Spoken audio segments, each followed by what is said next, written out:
올까라고 생각할 때 사태의 심각성을 좀 아셨으면 좋겠어요. 조국은 죽었습니다. 사랑하는 여러분들의 조국은 죽었습니다. 대한민국이 죽었는지 살았는지 확인하는 방법의 지표가 세 가지가 있습니다. 대한민국의 민주권이 살아있느냐를 점검해 보면 됩니다. 지금 이 정권은 임시정부의 법통을 대한민국에 이어받았다는 사실을 부정하려고 합니다.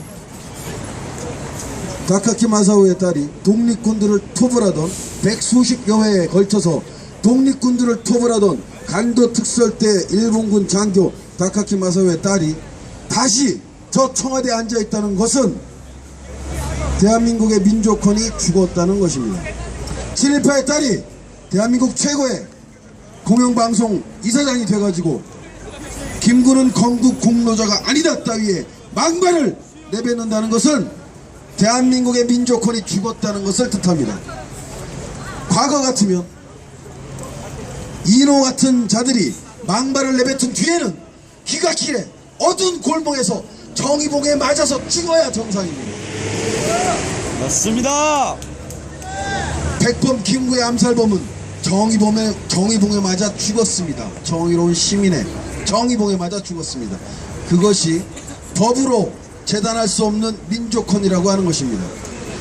저 다카키 마사오도 철권 통치를 하던 그 무렵에도 백범 김구 선생의 동상을 짓고 백범 공원을 만들었습니다.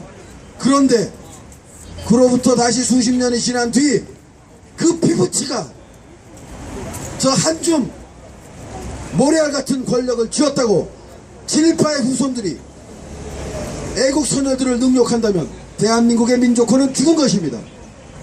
두 번째, 대한민국의 민주원이 살아있느냐 아니냐를 보시면 됩니다.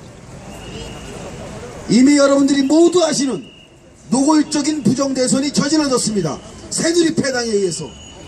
그때 민주당은 어떻게 했습니까? 제1야당 민주당이 어떻게 했습니까? 승복했어요. 친일파의 딸, 독재자의 딸이 부정대선을 저질렀을 때 국민 후보라고 하는 문재인이라는 자가 어떻게 했습니까? 승복했습니다. 이렇게 철저하게 대한민국의 민주화는 죽었습니다. 자, 그럼 마지막 이 모든 것을 지켜낼 수 있는 대한민국의 자유는 어떻게 됐을까요? 제야 민주 진보 세력들을 둘러보겠습니다. 진보의 기라성 같던 김어준과 낙곰수 4인방 다 어디 갔죠? 다 숨었어요. 어떻게 감옥에 갈까봐 절절 기어요. 부정대선 저질러졌을 때 해외로 도망갔어요. 그리고 또 누가 있습니까? 서울대 교수 조국이 있나요? 조국이라는 사람이 지난 대선은 부정이다, 박근혜는 퇴진해야 된다라고 이야기하는 걸 저는 아직까지 본 적이 없습니다. 그 사람이 대표적인 대한민국의 지성입니까? 아니야. 또는 표창원이라는 자를 저는 알고 있습니다. 대선 개입했다고 국정원을 막 욕하고 저 거리에서 프리허그하고 온갖 진보 코스프레를 다 떨더니 어느 날 정치에 대해서 코멘트하지 않겠다라고 또 도망쳤어요. 어떤 것도 변한 것이 없는데 부정선 대선은 여전히 지속적인 현재 진행의 범죄이며 대한민국의 정권은 박근혜가 저렇게 차지하고 있는데도 제야 진보 민주 세력들은 모조리 침묵하고 있습니다. 저 현장에 저 시청 앞에 300개 시민사회단체가 있었지만 그 국정원 시국회에 어디 갔어요? 박성훈이라는 자 어디 갔습니까? 그 입으로 대한민국 대통령 박근혜가 아니다라고 하는 것을 선포한다. 3번을 들었어요. 시청광장에서 청계광장에서 박근혜가 대한민국 대통령이 아님을 선포합니다라고 돼지 먹다는 소리를 3번이나 하던 자가 어디 갔습니까? 300개 시민사회단체 어디 갔습니까? 세월호가 침몰하고 500개가 더 추가돼서 800개 시민사회단체가 200일이 넘도록 저기다가 좌판을 깔아놓고 뭘 했습니까? 가짜 대통령 박근혜에게 애걸복걸 하면서 대통령이 책임져라. 대통령이 없는데 왜 대통령한테 책임지라고 합니까? 세월호 참사에 대한 책임은 우리들이 다시 뽑을 온전한 대한민국 대통령이 지는 것입니다. 그런데 개인이고 단체고 할 것 없이 대한민국의 모든 제야 진보 세력들은 모조리 죽었습니다. 이렇게 대한민국의 민주권, 민주원, 자유원은 철저하게 죽어버렸습니다. 그래서 제가 이 자리에서 참담한 심정으로 조국은 죽었습니다, 여러분들의 사랑하는 조국은 죽었습니다라고 말씀드립니다. 그렇기 때문에 여러분들은 결코 죽으면 안 됩니다. 베풀 시민 여러분들께서 지키고 계신 민주권, 민주원, 자유원은 결코 죽으면 안 되는 것입니다. 어떤 명망가의 망발 앞에서도, 어떤 공권력의 탄압 앞에서도, 어떤 비극과 반역의 물결 앞에서도 여러분들은 끝까지 살아남아야 하는 것입니다. 대한민국이 죽었기 때문에 여기 회풀 시민들은 끝까지 살아서 역사 속에 한 점 선명한 저항의 회풀을 남겨야 하는 것입니다.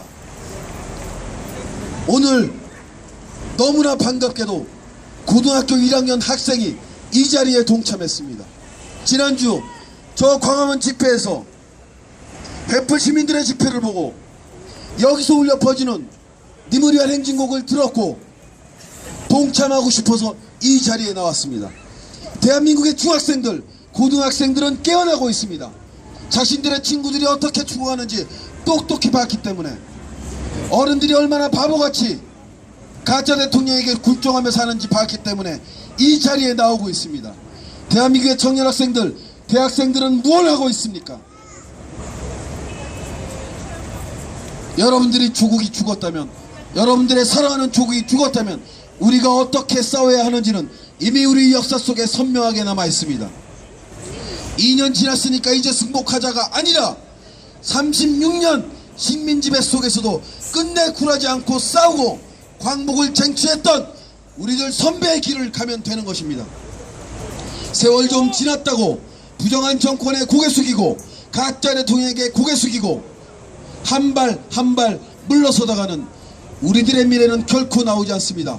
여러분들은 투표권을 상실한 노동계층들이 어떻게 탄압당하는지 봤습니다. 무려 25명의 가장들이 스스로 목숨을 끊거나 스트레스로 죽어간 쌍차 사건의 결론이 어떻게 됐습니까? 고개 숙이고 읍소하고 사정하는 노동자들은 가짜없이 짓밟는 것이 이 무도한 정권입니다. 그들은 자신들의 직장으로 복귀하지 못했습니다. 저기 CNM 노동자들이 또 전광판 위에 올라가서 싸우고 있습니다. 우리 눈앞에는 세월호 유족들이 싸우고 있습니다. 부정대선이 저질러진 이후 지금까지 시민사회의 모든 투쟁들은 하나같이 실패했습니다. 왜? 싸워야 될 적의 급소를, 우리가 나아가야 될 길을 모르기 때문입니다. 여러분들은 물고기들을 어떻게 잡는지 아십니까? 어항으로 어떻게 잡는지 아십니까? 살기 위해서 벽면만 계속 따라가다가는 원위치로 돌아오게 됩니다. 핵심을 잊어버리고 살기 위해서 무작정 발버둥만 치다가는 벽면을 따라서 어항 속을 계속 맴돌다가 결국은 죽게 됩니다.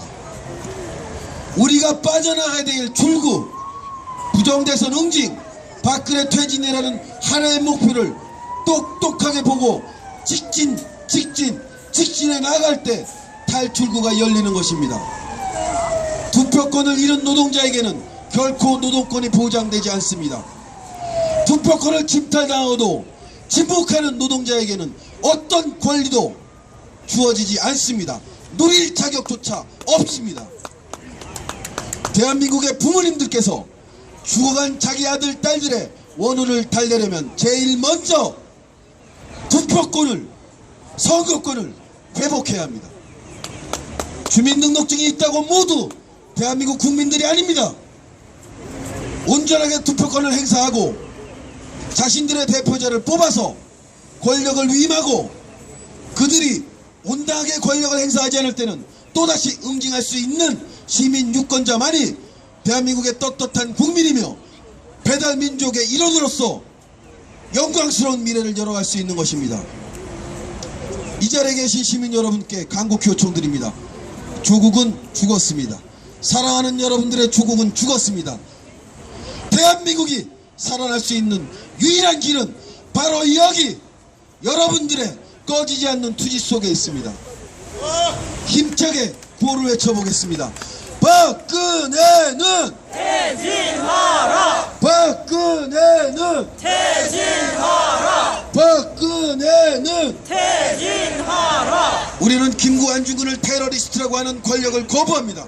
우리는 유관순을 깡패라고 부르는 정권을 거부합니다. 우리는 강제 위안부 할머니들을 일본 군부대를 자발적으로 쫓아다닌 사창가의 장녀들이라고 이야기하는 이 패악한 정권을 거부합니다. 우리는 우리들의 손으로 온전한 정부를 만들고 온전한 대통령을 뽑아 국민의 생명과 안전을 보장받는 그날까지 끊임없이 싸울 것이며, 이 자리에 서 있는 횃불 시민들의 마이크는 언제나 여러분들께 열려 있습니다. 여러분들이 하시고 싶은 말씀, 여러분들의 터지는 울분들을 이곳에서 함께 공유하는 시간을 갖도록 하겠습니다. 누구든 언제든 저 무도한 박근혜 정권을 향해 하시고 싶은 말씀들은 기탄 없이 함께 해주시기 바랍니다.